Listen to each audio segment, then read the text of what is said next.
iPhone 16 Pro Max. We pretty much got it, a couple of days after we've got similar, actually, no, I have the other speaking case. I have the clear one. Okay. You've got the, I really like that one, by the way. Yeah, I do too. It's pretty nice. The only thing with that one is the camera control button is not, it's just a gap, isn't it? It's not the sapphire crystal. But we got it pretty much a couple of days after the launch event, and we've been using it. We've been doing lots of videos. You must have seen lots of camera comparisons, things. We're going to talk about things one section at a time. So initially, I'm going to talk about the design.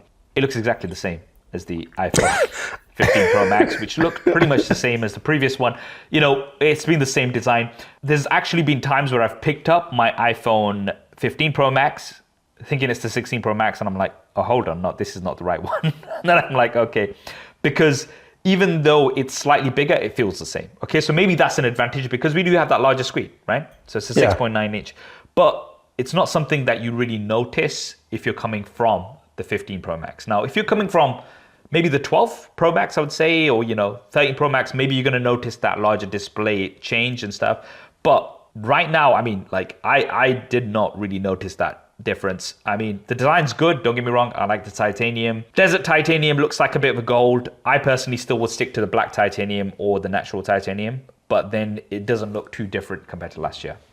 What are your thoughts on the design? I will quote my wife on this. She picked it up and she said, I'm not upgrading. Just from the design.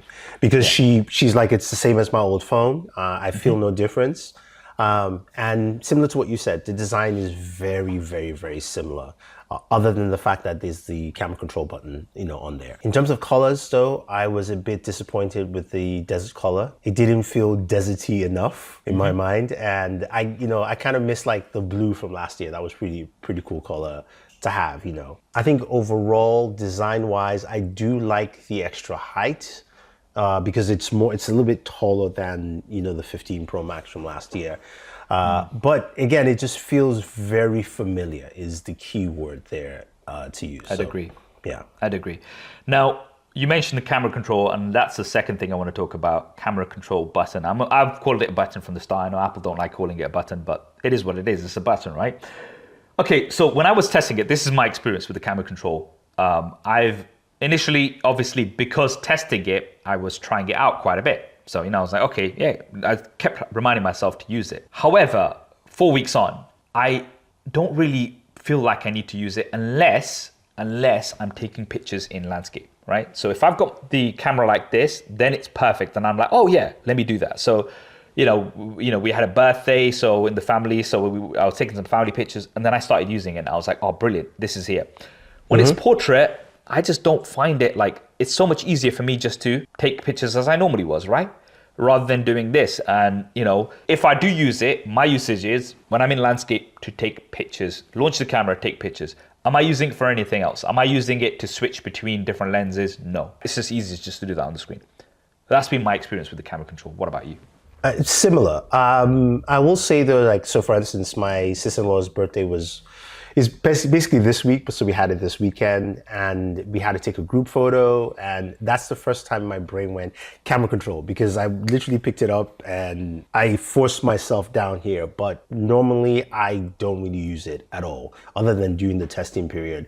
I've tried to use it, and it made me wonder what what new camera features, not just Apple, but just manufacturers add in that stick in my head. And I know we're talking about Apple, but I have to say this, I felt like I needed the Pixel because I could take the picture of everybody and then add myself. Yeah. That's just what naturally came to my mind, even though I tried to use camera control. And I think one of the things with camera control is it's easy, you're right, to take that in landscape, and if you're taking photos that way. If you hold it in portrait, it's almost difficult. I've got big hands, so my fingers don't even get there. The other aspect to that is also the fact that it's not comfortable for your brain. The muscle memory to remember that continuously kind of disappears because you're going, I'll go away. I've always stated, look, I'd rather they made it a second action button that I could do something else with it than necessarily just camera control. Yeah, I think, as I said, launching the camera and stuff is fine, but then I can't see myself being like this and then doing this to try to switch between stuff when I'm trying to take the picture, it's just so much easier for me just to do it, like this on screen. So that's what I would say with the camera control. Landscape photos, brilliant. Anything else, I'm personally not finding myself using it much. On the topic of that, cameras. Now, cameras, I think they're pretty tried and tested. We've got some very good quality cameras. I find that they are pretty flat, the pictures, and I think they've deliberately done that so then you can add the photographic styles, right? So, you'll see some examples on screen that I did during my camera comparison, but I just find them to be very flat. And then it's just like, okay, this doesn't look too great. And I get it that you've got the photograph styles. Now, the thing with the photograph styles, I really like them. They give you lots of customization. They're not just like applying a filter. However, you can't just set a particular photographic style and shoot everything with that, right? So you can't just do an amber look and then shoot everything with that. I think different situations look different based on what you're trying to shoot. So you can't just have a blanket photographic style for everything. So I kind of still shoot at standard. And then if I want, I go and tweak later on. But that's kind of how I've had my experience. Having said that, very happy with the images that have come out from the iPhone 16 Pro Max. Very comparable to other devices that you've got. Portrait mode especially, I think is one of my favorites. The edge detection is just insane. It picks up random strands of my hair. So that's something that I've been very happy with. All the gray? Is that what you're saying? All the gray. You know what it is? When it comes to portrait mode, some cameras really struggle. And this is why I keep my gray hair, which is covered with a cap, because I'm having a very bad hair day today. But anyway, that's the reason why I don't dye my hair, actually. It's purely for these camera comparisons joke. Anyway. No. He doesn't dye his hair. He actually forces the gray out so that you guys can see it. Because normally he doesn't have gray hair. This is just it's a choice by Saf for you. But yeah, you know what I mean? Like it's one of those things that actually it works out, because when you're doing a portrait mode test, some cameras can really struggle because gray hair is obviously very difficult to cut out, whereas black hair, it's like quite sharp and it's like, okay, all right, this is where you need to cut it, right? But I find that the iPhone is like amazing, probably got the best edge detection, I would say, of any smartphone that I've tested personally. So that's what I would say when it comes to the photos, right? We'll move on to videos shortly, but what are your initial sort of thoughts on pictures? I agree with you that it's a bit flat. I feel photographic styles is implemented to solve, at least for me, some of the problems that iPhone had last year with the 15 Pro Max was, especially with my skin tone. You're looking at me on camera, you can see that, yes, I'm black, but I have different complexions. The iPhone made me one set color of chocolate. That's what I look like in all my photos last year. And even this year, it still does that to a large degree. And when I pick a photographic style that I like, everything just kind of just balances all out. But I agree with you can't shoot that way throughly. Like if I was just shooting myself, or I was just taking pictures of me, or me and my wife, or me and my son, then yeah, sure, but I'm taking pictures of many things. I wish there's a way you could cycle quickly options, like, when you're in the camera, you have your select photographic style that you want, and you have a second one maybe for just scenery, and you can easily tap and cycle it. That might add a little bit more contexture, but it also reminds me that this feels very on Apple, because it's now making it less simple to take a photo, if you get me. Rather than the normal, you pick up an iPhone, you take a photo, and then that's it. But overall, I agree. The camera does a really good job. Portrait is fantastic. Photos really come out pretty well. I think iPhone does one thing that other cameras don't do as well, is that even if, for instance, I may not like myself in the image, the iPhone does a good job of making the whole image look good. You look at it at a glance, you go, okay, yeah, this is a very good image. And then you can nitpick in between here and there, while other cameras will focus on one aspect or another. So I definitely like the fact that the iPhone still keeps that intact. So one thing that you mentioned there, right, which was switching between photographic styles, that's what the camera control lets you do, man. You can set it so that you can switch between the different. So you're not using it correctly, man. That's what you need to do. But see, that's the thing. It's too difficult. I won't reach it, right? Yeah. Rather than me just going there to do that right way. So. But again, I think that's an extra step. Like I'm happy to just let the camera figure it out, and then but you do have to go in later on. That's one thing. The ultrawide camera, I mean, it's high resolution, but honestly speaking, like I still, prefer the ultra-wide camera of other cameras. Like, for example, the Pixel, it's got a wide-angle view. I prefer that. Mm-hmm. The Samsung does do some post-sharpening, right? But sometimes that looks actually better because I find that the iPhone can be a bit, too soft. And in low light as well, the ultra-wide camera is not the best in low light. And, some people have actually done tests comparing it to the iPhone 15 Pro Max and, saying that it's actually taken a bit of a step back when it comes to low light in terms of detail. So that's something that I've not been hugely, it's a good camera, don't get me wrong, but it's something that I was hoping, oh yeah, we've got 48 megapixels, it's going to be a big step up. That's not something that I found personally. I agree. Now, video, 4K 120 frames a second. Now, I actually want to clarify this because I've had so many people just kind of like say, oh yeah, but other cameras have done this, right? This is 4K 120 FPS with Dolby Vision HDR, right? Okay, there are not other smartphones that I am aware of that can do HDR at 4K 120 frames a second. And the way this records it as well, you don't have to just be in the slow motion mode. You can just record videos normally and then you can slow them down after the fact, I think when it comes to 4K 120 FPS video, the iPhone 16 Pro Max is currently the best that I've tested, right? I've not tested every single camera out there, but I would say. Dude, forget the Dolby. I don't even care about that. The stabilization on that thing. I recorded it against the Galaxy, and the Galaxy image, if I was stationary, would look absolutely great. Because I was chasing pigeons, and the iPhone just looked like it was like a John Woo movie, right? While the Galaxy looked like Michael Bay with extra coffee. But this is the thing, so a lot of people just look at the spec and they're like, oh yeah, no, this has been able to do this for so long. Wow, this is nothing new. And it's just like, it's not exactly the same. Like, you've not tested this out, you've not put it side by side. This is something that, is actually a pretty good feature. Now, before I go into, let's talk a bit about the performance, because it's A18 Pro, right? So, for me, it's been smooth sailing, absolutely fine. And one thing that I do like is that I can play console level games. So, Assassin's Creed Mirage, right? Okay, yes, it's not going to be exactly the same as, playing it on the ROG Ally X or, on your Xbox or PlayStation. But having that on your smartphone is pretty damn cool. Oh yeah, absolutely. I think that was a genius idea from Apple to just differentiate itself from every other phone manufacturer, but also show what that kind of performance is. Yeah, to be fair, it's more like a PS2 level, maybe even slightly PS3. But one thing I noticed with the performance is I didn't feel the performance was that drastic from last year to this year. I feel like it was maybe a 10 to 15% bump. But I also found that the difference between A18 Pro and A18 was also closer than what we've usually had in the past. I think we also get into a certain plateau again with performance where, kind of like the back of our devices, there's only so much you can actually push until we get through a certain breakthrough where then hopefully at some point we can get like the PS5 level into a smartphone. But, that's going to be a lot of power in your hands. The thing is, you mentioned something interesting there that, there's not much of a gap between the iPhone 16 regular and the Pros, right? Okay, performance-wise, they're all pretty good, whereas previously we've had more of a gap.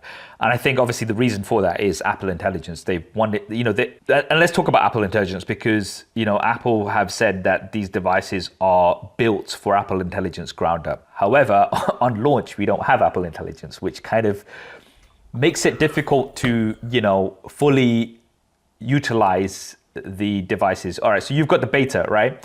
Yeah. Okay, now, because I use it as one of my primary devices, I don't put the beta on, but the fact is that, as far as I'm hearing recently, in terms of rumors and stuff, that it's going to be coming in waves as well. So yeah, we know Apple Intelligence is coming in October in the US, and then, it's going to be English US, and then it's going to roll out. But also the features are going to be rolled out slowly, right? Mm-hmm. So this is the thing, like anybody buying the iPhone right now, and I think it reflects in the views as well, like in terms of views on YouTube and stuff like that, people are like, oh yeah, it's cool. But it's like, it's not really, like if it launched with Apple Intelligence out of the box, which is, I believe what Apple were hoping to do, but for whatever reason, they've not been able to do that. It's going to be coming soon. It's just kind of taken away a bit of that shine from it. Yeah. What are you, so you having the beta, what do you think? Like, what have you been using? Is there anything that stands out?